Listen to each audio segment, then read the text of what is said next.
안녕하세요. 나음힐링센터 방태원 원장입니다. 고지혈증을 해결하는데 우리가 피해야 하는 음식 한 3가지를 좀 말씀을 드리겠습니다. 현대인들이 걸리는 수많은 질병들이 고지혈증과 관련이 있다는 사실을 모르는 사람들이 굉장히 많습니다. 고지혈증은 우리가 생각하는 것보다 훨씬 더 심각한 질병을 만들고 여러 가지 기능장애를 만들게 되는데요. 최근에 고지혈증에 좋지 않은 음식들도 알려지면서 조심하는 사람들이 있긴 하지만 혹시 몰라서 제가 이야기를 해드리려고 합니다. 고지혈증에 좋지 않다고 생각되는 음식들이 생각보다 정말 많이 섭취되고 있습니다. 그로 인해서 우리가 건강이 망가지는 것도 모르고 또 어떤 질병에 걸렸을 때 그 질병이 고지혈증 때문에 생겼다라고 생각하지 못하는 경우들도 많습니다. 이를테면 혈압은 우리가 보통 스트레스 많이 받아 생긴다라고 생각할 수도 있겠지만 혈압의 가장 큰 주범이 고지혈증이거든요. 그래서 이런 부분들을 우리가 충분히 이해하고 지나가는 것이 좋다고 생각이 됩니다. 고지혈증은 우리 몸에서 그 지방이 대사가 되지 않은 결과라고 볼 수 있습니다. 그 상태로 혈액 속에서 지방이 증가되는 것이죠. 방치하게 되면 가장 먼저 타격을 받는 곳이 심장입니다. 심장이나 혈관에 문제가 생기면서 사실상 어떻게 보면 굉장히 위험한 상황들이 만들어지기도 합니다. 콜레스테롤 수치나 중성지방 수치를 통해서 우리가 이 고지혈증을 알 수 있지만 사실 증상이 별로 없기 때문에 그냥 지나갈 수도 있어요. 오늘 여러분들에게 말씀드리고 싶은 것은 고지혈증이 있든 없든 고지혈증을 만드는 음식, 그리고 고지혈증이 있을 때 우리가 피해야 할 음식, 이 부분에 대해서 알려드리고 싶은 것입니다. 만약에 여러분들이 병원에 검사를 해서 고지혈증이 생겼다. 그러면 당장 식습관을 고쳐야 되고요. 혹은 내가 먹는 먹거리에서 이게 고지혈증을 많이 일으킬 수 있는 음식이구나 라고 제 강의를 통해서 듣고 깨닫게 되시면 당장 끊어야 된다고 생각이 됩니다. 자, 첫 번째 음식은요, 기름에 튀긴 음식입니다. 한두 번 먹는 거야 뭐 괜찮을 수도 있겠죠. 하지만 우리가 보통 음식이라는 게 우리가 자극을 해서 먹고 좋아하는 음식을 계속 형성하게 되잖아요. 내가 한 번도 안 먹었던 음식을 먹게 됐는데 그것이 너무 맛있어요. 그러면 그 음식을 계속해서 요구하게 됩니다. 그러면 그것이 습관적으로 내가 좋아하는 기호, 내가 좋아하는 음식을 만들게 되고 그것이 내 기호에 만족을 시켜줍니다. 그 중에 하나가 튀긴 음식인데요. 튀긴 음식은 무조건 좋지 않다고 보시면 될 것 같습니다. 아무리 유기농 야채를 튀겼든 감자를 튀겼든 튀김 음식 자체가 좋지는 않습니다.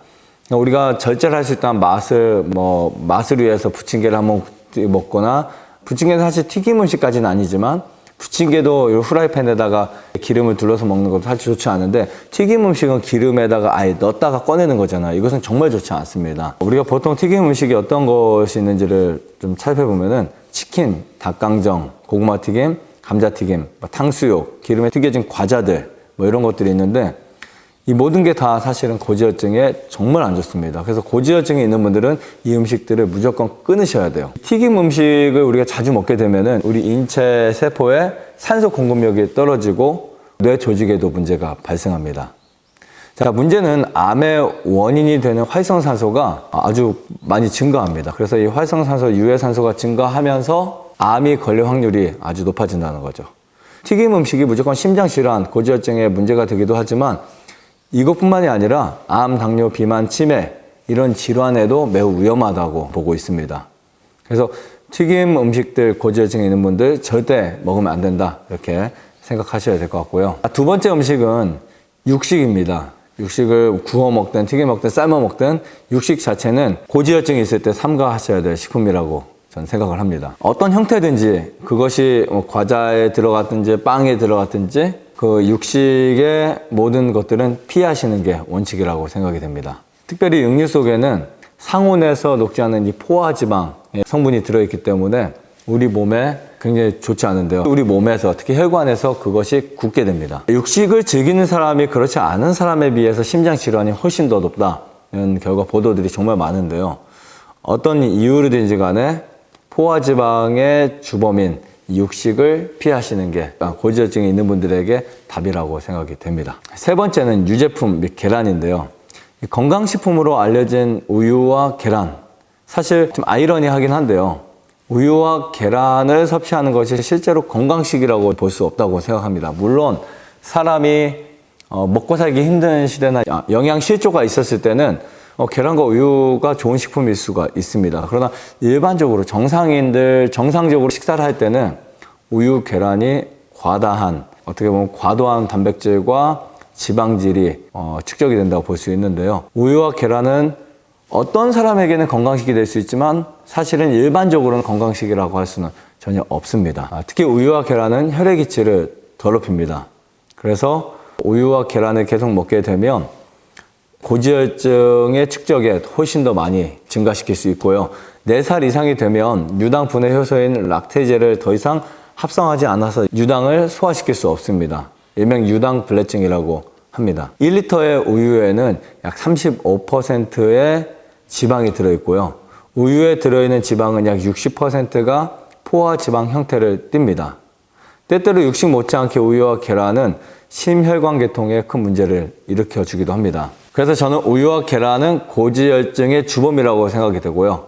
고지혈증이 있는 분들은 반드시 우유, 계란을 피하시는 게 맞다고 생각이 됩니다. 오늘 제가 말씀드린 이 3가지, 첫 번째 튀김 음식, 두 번째 육식, 세 번째 우유, 계란, 이 3가지만 끊어도 고지혈증이 어느 정도 좋아질 수 있다라는 거 여러분 느끼실 수 있습니다. 만약에 여러분들이 궁금하시다면 한 일주일, 2주일 정도를 이런 음식을 싹 끊어버리고 매일 물을 많이 마시고 그리고 이제 병원에 가서 검사를 한 일주일, 2주에서 한 달 후에 하시면 확연한 결과를 경험하실 수 있을 것 같고요. 이 힐링 디톡스 라이프 2주를 경험하시는 분들의 대부분이 그 3가지 음식을 끊고 디톡스를 하면서 상황을 보니까 고지혈증이 떨어지는 것을 정말 많이 경험하거든요. 어떤 약물이 아닌 생활 습관을 바꿔서 고지혈증을 해결할 수 있다면 정말 이것은 우리에게 중요한 부분이고 정말 꼭 해볼 만한 부분이라고 생각이 됩니다. 꼭 여러분들이 절제를 통해서 건강을 지키시기를 바라면서 마치겠습니다. 감사합니다. 좋아요, 구독, 안내자전 눌러주세요. 눌러주세요.